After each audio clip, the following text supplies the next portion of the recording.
The year is 2050. Earth is turned into a lifeless rock. Only 44% oxygen remains in the atmosphere, and humanity stands on the brink of extinction, brought there by its own mistakes. But just when all hope seems lost, a girl named Nova emerges.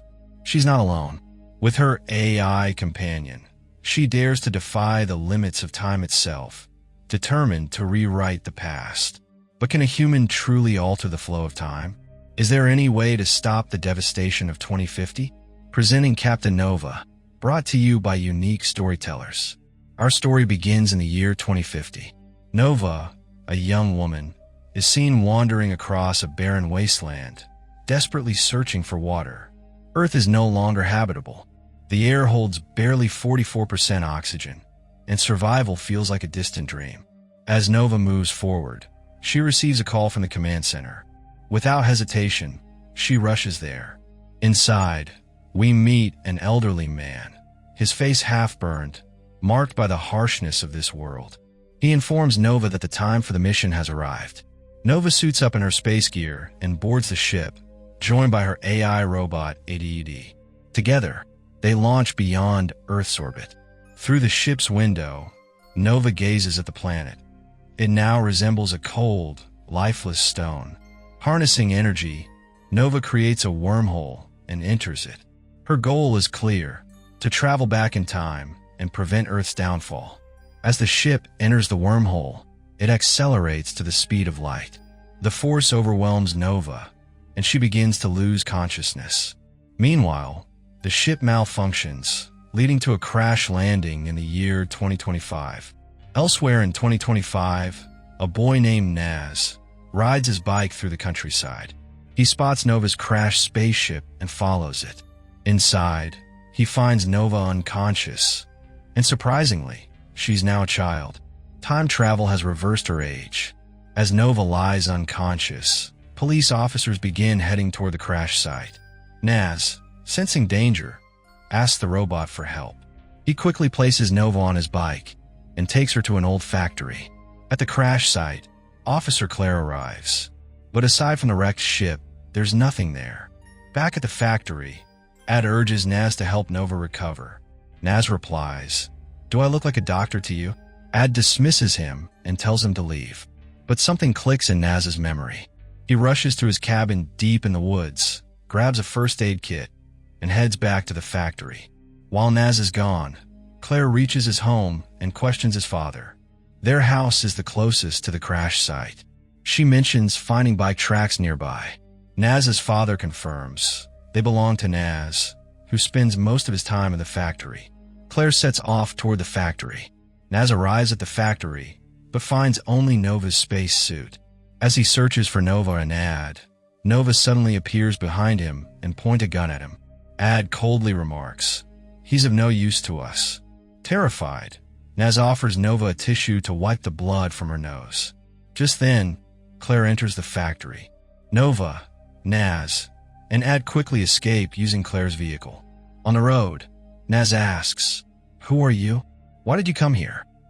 Nova replies gently, "I'm here for something good, but right now, I can't tell anyone." The next morning, Claire and her colleague present Nova's spaceship to the Colonel. Her partner explains that they've found fingerprints matching a girl named Nova. What's more, the spacecraft is far more advanced than anything from their current time. The Colonel immediately orders a full investigation into the ship's technology. Meanwhile, Nova and Naz continue driving. Nova is mesmerized by the trees and greenery around them, things that no longer exist in her future. But soon, the car overheats and breaks down. Luckily, a man named Elton passes by and offers to take them to his home. He also promises to fix their vehicle. Grateful, Nova and Naz accept the offer and arrive at Elton's house, where his wife is tending to the farm. Elsewhere, Claire and her team visit the home of young Nova, the 2025 version who had been at home the previous night. With no solid evidence, Claire leaves empty-handed. Back at Elton's, Naz and Elton manage to repair the car, and everyone sits down for dinner together. Meanwhile, Claire takes young Nova into custody. She's determined to find out how such a small child could possess such advanced technology. Claire asks Nova about her future. Nova replies that she dreams of becoming a fighter pilot. Just then, Claire receives a location ping from her vehicle. It's at Elton's house. She heads there with her team. As the police arrive, Nova and Naz flee into the forest. Claire questions Elton about her car, but he denies knowing anything. However, officers soon locate the vehicle. Claire demands to know how it got there and shows photos of Nova and Naz, asking if Elton recognizes them. He says nothing, but inside the house, officers find Naz's jacket. Elton had given him clothes to change in earlier. Realizing they've been discovered, Nova and Naz escape into the bushes.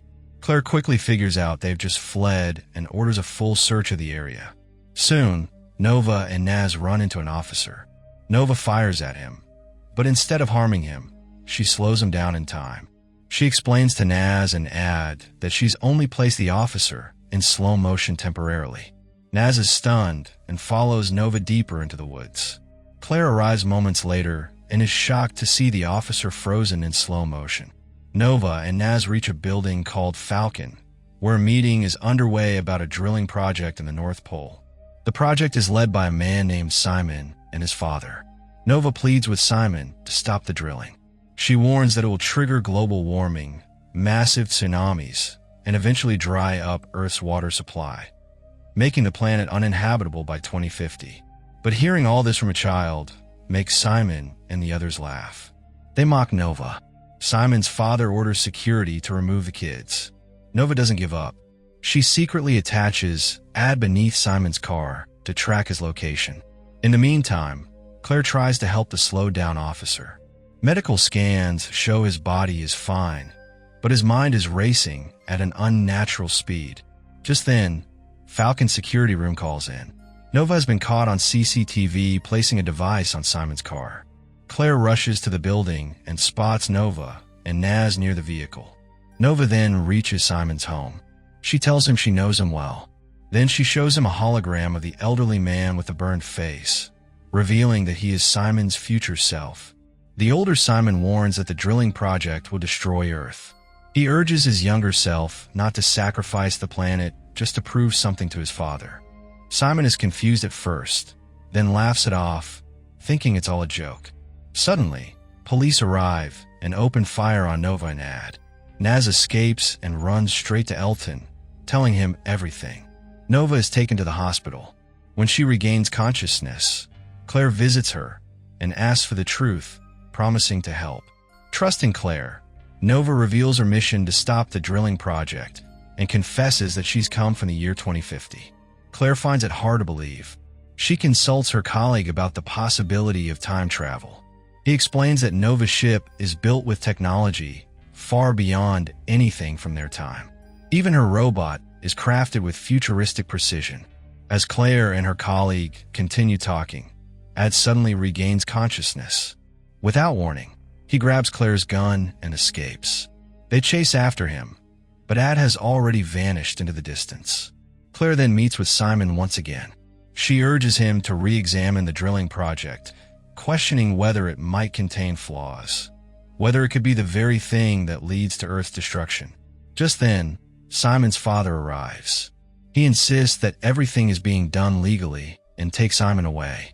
Meanwhile, Ad reaches Naz and asks for help getting Nova from the hospital back to her spaceship so she can return her own time. Naz surrenders himself to the police, then uses Nova's gun to slow them all down in time. He rushes to the hospital, retrieves Nova, and brings her to the crash site. Before Claire can arrive, he places Nova inside the spaceship and sends her back to the year 2050. Nova returns to her own time, feeling defeated. She believes the mission has failed and that Earth cannot be saved.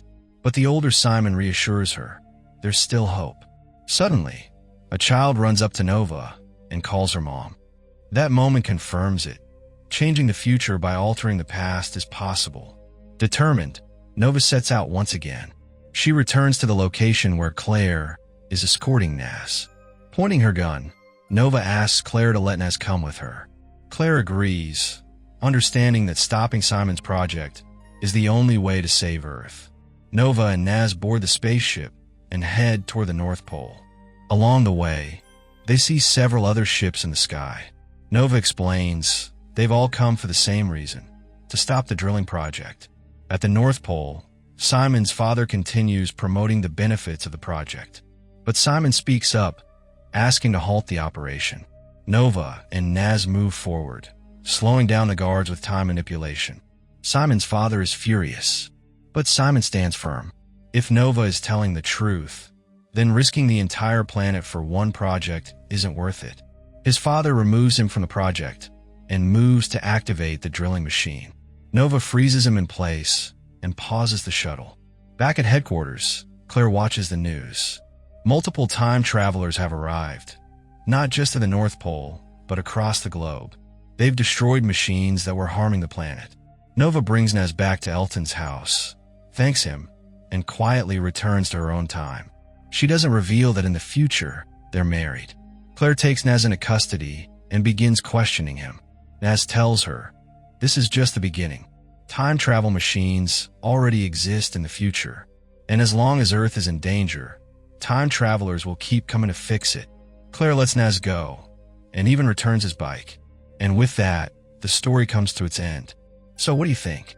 Can people from the future truly change the past? Is it possible that a time traveler is already among us, trying to save our planet?